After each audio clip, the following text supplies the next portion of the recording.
This episode is brought to you by my bookkeeping strategy sessions. When it comes to your bookkeeping, you're probably in one of three areas: doing it yourself, outsourcing some or all of your bookkeeping to a professional, or understanding what the reports mean and making better business decisions from that information.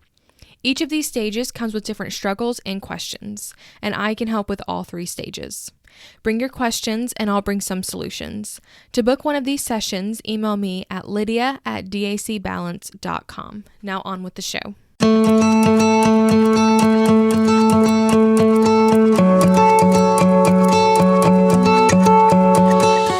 You've started a home-based service business and you've found that running a business is harder than it looks and more overwhelming than you ever thought it would be. This podcast is the best of the best information that I've learned to help grow and sustain my business. Listen, subscribe, and follow along. We can avoid the overwhelm and start creating a business we love to run.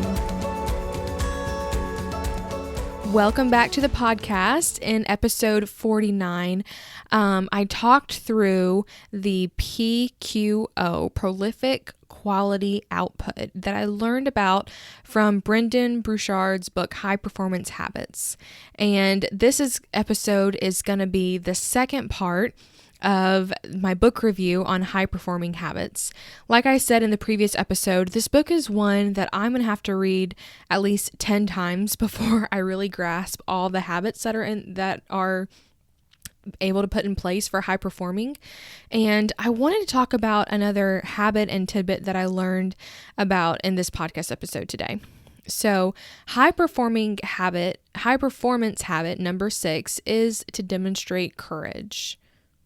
And that's what I want to talk about today: demonstrating courage, doing it scared, whatever way you want to put it.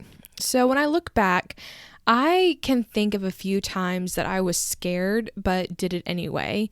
So starting my business, quitting my job, applying for my MBA, finishing my MBA, starting this podcast, going to networking events, meeting new clients, letting clients go.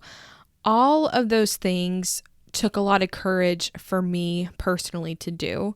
And I think courage is a scale and it's different for everybody. Obviously, some things are going to be courageous for anyone to do, but some tasks are going to be more difficult for certain individuals.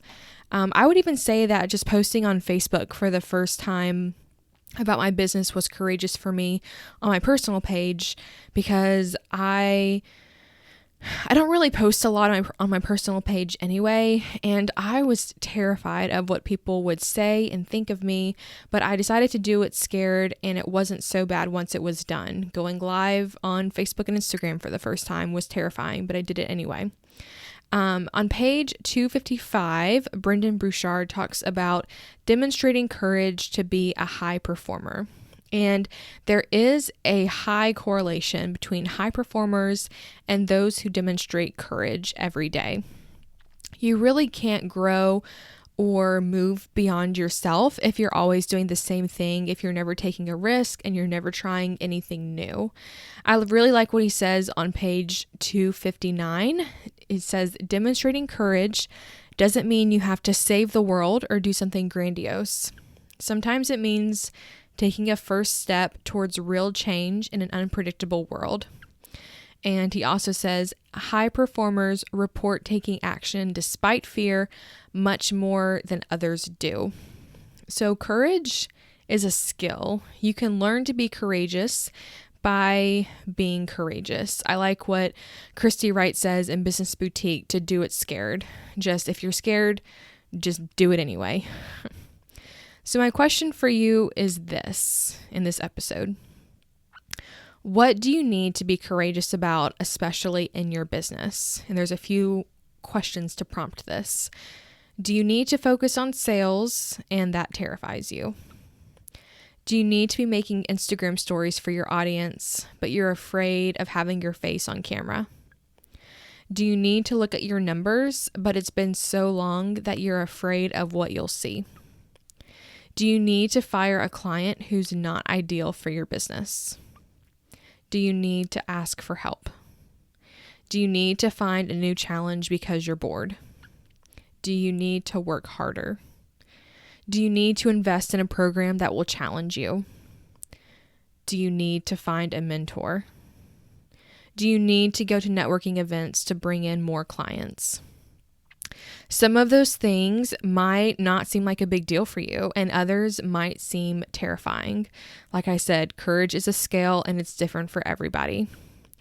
I'm not one who likes to go to networking events or do salesy types things, but I have to do it for my business. So to start doing this and to start being courageous in this area, I invested in a group coaching program all around sales to help push me towards making courageous steps that my business needs and to start really studying it a little bit more and not putting such a high expectation on myself for what I thought I should be doing, but just making those smaller steps that are actually going to make a difference in my business.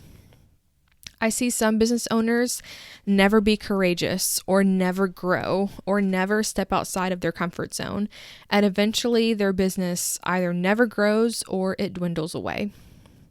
On page 263, he sums courage up really well by saying, "The important thing is that you define what being more courageous means to you and start living that way." Let me read that again. The important thing is that you define what's being more courageous. The important thing is that you define what being more courageous means to you and start living that way. So what does more courageous for you look like? And how can you start living that way? I would love to hear what more courageous looks like from your perspective. We can cheer each other on in our private Facebook group, or you can send me an email. I would love to hear about it. You can join our private Facebook group by going to lydiagmiller.com/join, and that will take you directly to Facebook, or you can send me an email, lydia@dacbalance.com. So this episode is a little bit shorter than some of my other episodes, but just turn the podcast off and just take a few minutes to think about, what do you need to be more courageous about in your business? What is scaring you right now and why?